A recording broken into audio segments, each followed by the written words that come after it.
Guys, I'm back. Ricky. What's up, Ricky? Welcome back to Cleveland. What's going on, lady? Literally just in time. Literally? Yes. Okay, what's We're the choosing thing? interior paint colors right now. I get to pick? Sure, it's your city, bro.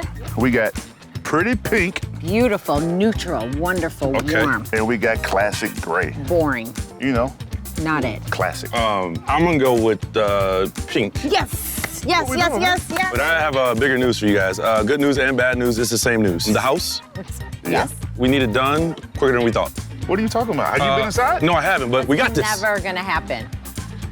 I'm about to go in. You guys figure it out yourselves. Pink. Remember, I picked pink, so I'm on Not your gonna side. happen. Pink, pink, pink. Not Let's gonna go. happen, sir. All right, you got it. Are we talking about the same house? It's crazy. I'm Ricky Smith, and I run a nonprofit that's all about spreading kindness. But now, I'm coming home to Cleveland to help Loctite tackle their biggest project yet. Loctite believes in giving things a second chance. They partner with Habitat for Humanity and are on a mission to save a condemned house using simple, sustainable techniques, and in the end, create a new home for a deserving family.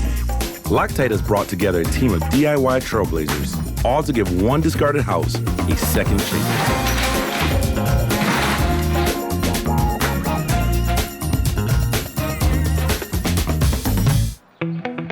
The fact that people are pouring into the neighborhood, that people are caring about the neighborhood, people are excited. And to me, that's bigger than just the house itself.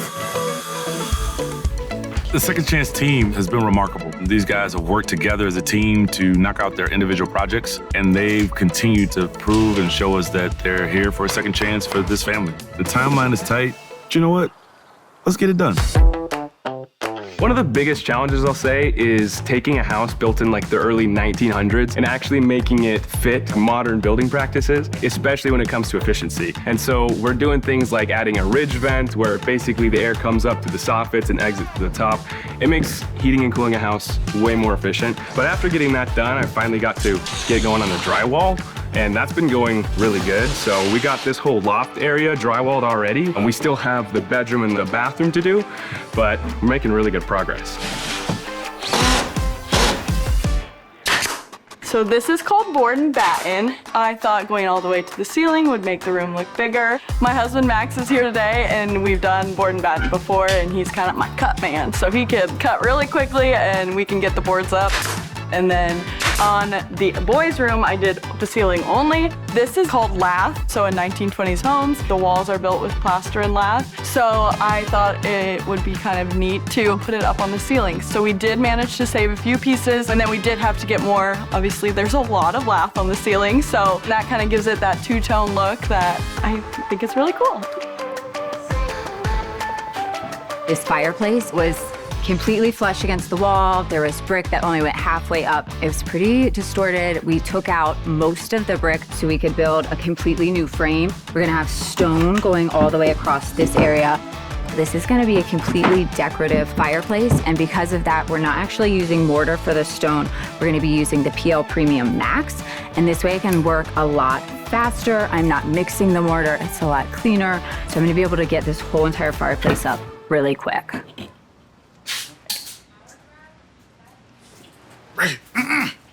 No. Ricky, Oh, so, what are you I doing? found it. This is important. Sorry. That's our decor. Yeah, so we took a trip to the Restore yesterday. Picked up these couple items here. Yeah. Everything that they sell there makes this all possible. So it was like a store of second chances that you could buy for a house for second chances to give it a second chance. Exactly. That's like 6 chances. Exactly. So I'm gonna leave this right here. Smart Yes. Okay. Can I? No, don't touch it. Ricky, Got it. don't touch our stuff. I actually got to go pretty soon here, but I got that whole room hung. The loft is done. There's just a little bit left to do upstairs, but we actually finished it.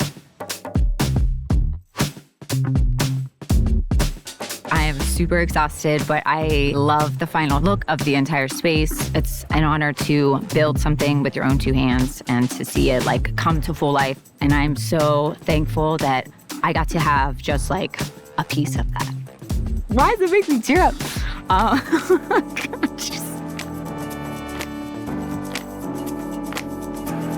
But I feel like when you walk into a room and it makes you happy, I feel like that can change a lot of things for you, and I hope they love it.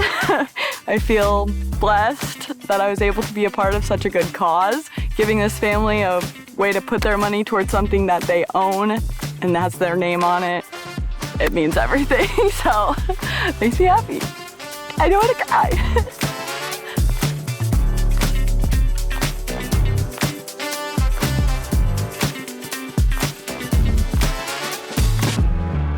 All right, guys, that's it. You guys came together, you guys did the impossible. How do you feel?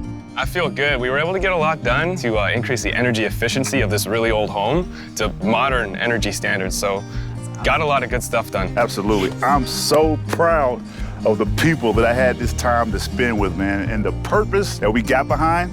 I mean, this will be in my mind forever and ever. This is it then, huh? This is it. This is it. Take us away. Second chance on 3, baby. 1, 2, 3. Second chance. I'm starting to get really excited. I see the house coming together. Finally, I can see the light at the end of the tunnel. And then I came out here, and I forgot. This porch is gonna need a lot of work. The DIYers are gone, but it's time for myself, Loctite, Habitat for Humanity, volunteers to step up and get this thing done. I have faith. As we hit the home stretch, it's time for Habitat for Humanity, Loctite, and their dedicated crew of volunteers to take us across the finish line.